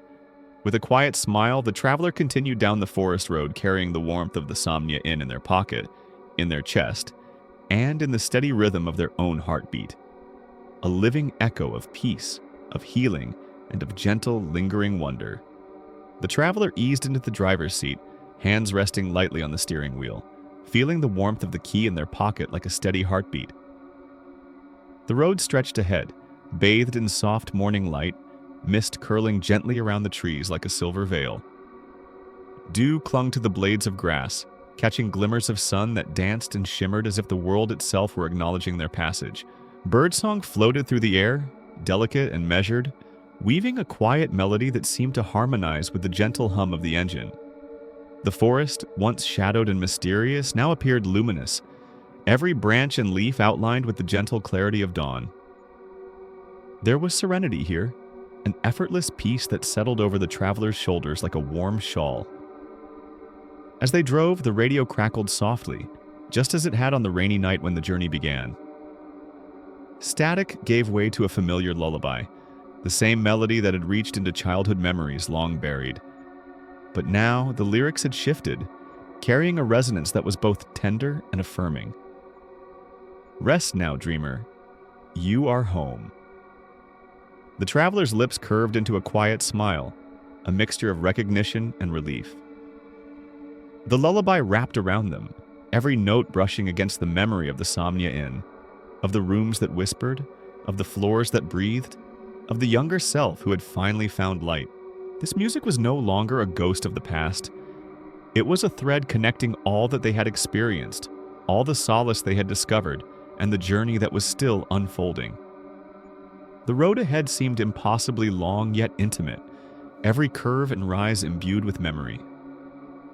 The traveler noted the details around them, the gentle sway of ferns at the roadside, the soft glimmer of dew on spiderwebs, the way sunlight struck the fog, breaking it into streaks of gold. Every element of the forest seemed alive, attentive, breathing in rhythm with their own pulse. A quiet thought arose. The journey was no longer about returning to a place called home. It was about understanding that home existed within them, within the pause between breaths, in the quiet spaces where forgiveness and peace had settled. The key in their pocket was a reminder, a tangible piece of the Somnia Inn, a bridge between the world they had left and the one they now carried inside. As the miles unfolded, the traveler's mind drifted back to the conversations in the lobby, to the whispered truths of the innkeeper, to the gentle guidance of the rooms that remembered. The lessons had been subtle yet profound. Peace was not found in departure, but in presence. Healing was not earned, but allowed. And memories, even those buried beneath floorboards or behind mirrors, could be embraced and released in the gentle rhythm of acceptance. The morning sun rose higher, brushing the road in soft gold. The fog thinned, revealing glimpses of the distant horizon, mountains softened by light, valleys deepened in shadow. The traveler felt a luminous melancholy, a bittersweet acknowledgement that endings were never truly endings. Each bend of the road, each bird call, each note of the lullaby carried them forward while simultaneously connecting them to everything they had left behind. A soft smile lingered on their lips as they hummed along with the lullaby, feeling the warmth of the key against their chest. The road was more than asphalt and trees. It was a corridor of memory, a ribbon weaving together past, present, and what was yet to come. And in that realization, the traveler understood the final quiet truth. They had never been merely a guest of the Somnia Inn. They were now part of its dream, its gentle, breathing heart.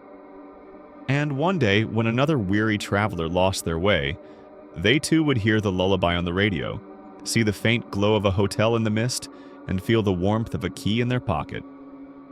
A silent promise of rest, healing, and quiet wonder. The traveler exhaled, a long, gentle sigh that carried the weight of years, the echoes of memories, and the release of all lingering sorrow.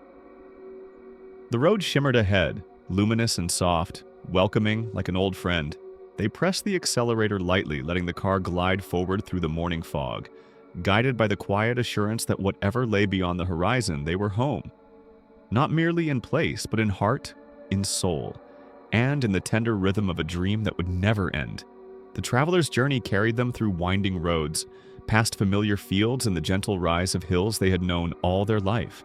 Birds traced lazy arcs across the sky. The wind stirred golden leaves in quiet spirals, and the morning light painted everything with a soft, forgiving glow. Each detail seemed to welcome them back, yet a subtle tension lingered in the air, as though the world were holding its breath in anticipation. As the outskirts of their hometown came into view, the traveler's chest tightened. Memories flickered. The house where they had grown up, the streets where footsteps echoed in youth, the trees that had whispered secrets in the wind. They expected to see familiar fences, the small mailbox by the driveway, the soft hum of life waking in quiet domesticity. But there was nothing. The landscape stretched before them, unbroken and serene, yet strangely empty. No home appeared where it should have. The familiar corners were replaced by gentle rolling fields, dew glistening on grass that now seemed impossibly lush, and a quiet stillness that was almost sacred. A faint scent caught the travelers' attention, delicate and ephemeral, the same lavender that had followed them from the Somnia Inn. It drifted in the breeze, weaving through the trees and grasses, gentle, comforting, as if a memory itself had taken shape in the air. The traveler inhaled deeply, feeling the soft warmth of it seep into their chest, settling nerves frayed by expectation. Their gaze fell on an old sign, half hidden behind a vine-draped fence. The Somnia Inn. Closed for renovation. The edges were faded, the paint peeling slightly, but the words carried a strange, unshakable truth. The inn had returned, or perhaps it had never truly left. It existed not in buildings or streets, but in quiet moments, in lingering memories, in the space between the tangible and the unseen. The travelers stepped from the car, letting their shoes press into the soft earth, listening to the silence that seemed to stretch and breathe around them. No other sound intruded, only the faint rustle of leaves, a distant bird call, and the rhythm of their own heartbeat. Here, in this empty town, everything felt suspended, serene, and attentive. A deep sense of peace washed over them. The absence of their house, of everything they had expected to find, no longer brought fear or confusion. Instead, it was as if the world itself had offered a gentle lesson. The home they sought was never in brick or timber, but within themselves, carried in the warmth of memory, the quiet of forgiveness, and the light of healing. The traveler closed their eyes, inhaling the lavender-scented air once more. They could feel the pulse of the Somnia Inn in their chest, in their hands, in the small key that rested safely in their pocket. It hummed faintly, a reminder that they had been part of something larger, a sanctuary that lived not in walls but in presence, a vessel of calm and gentle wonder. For a long moment, they simply breathed.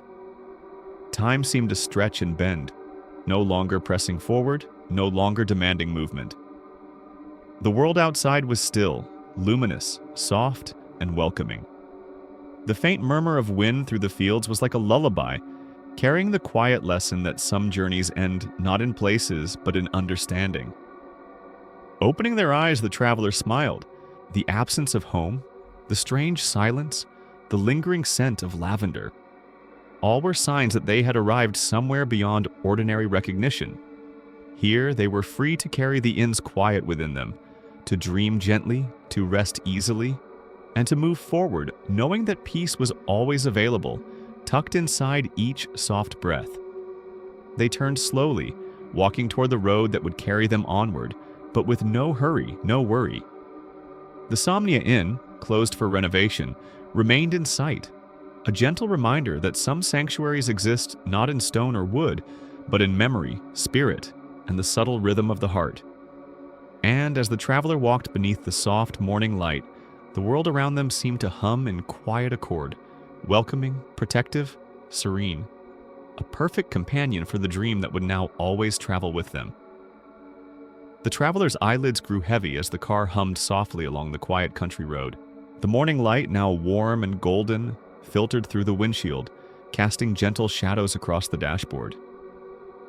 Every detail of the familiar landscape seemed softened, as if the world had exhaled and entered a slow, deliberate rhythm that invited surrender.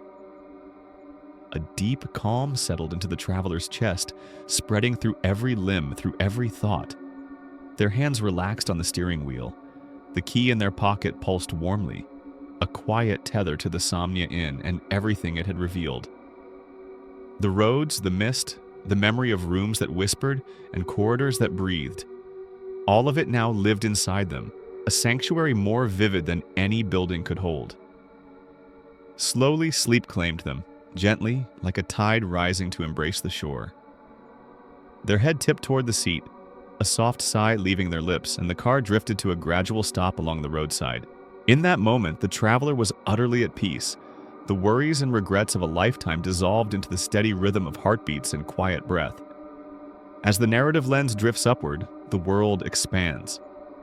The familiar forest around the road stretches wide, the fog curling delicately around tree trunks and over the gentle hills. And there, reappearing as if conjured by memory and dreams, the Somnia Inn materializes, glowing softly through the mist, welcoming and alive. Its windows catch the light, shimmering like a warm beacon, promising solace, mystery, and healing all at once. The car resting peacefully outside feels both ordinary and miraculous.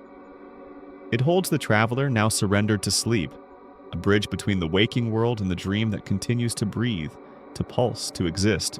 The inn itself seems to lean closer, its walls exhaling softly, harmonizing with the rhythm of the traveler's heartbeat, sharing its ancient, tender lullaby with anyone who dares to listen. A voice gentle and far away, yet intimately close, whispers through the scene, weaving words into the fabric of the dream. And if you listen closely tonight, you may still hear them. A traveler in a house, dreaming each other to sleep.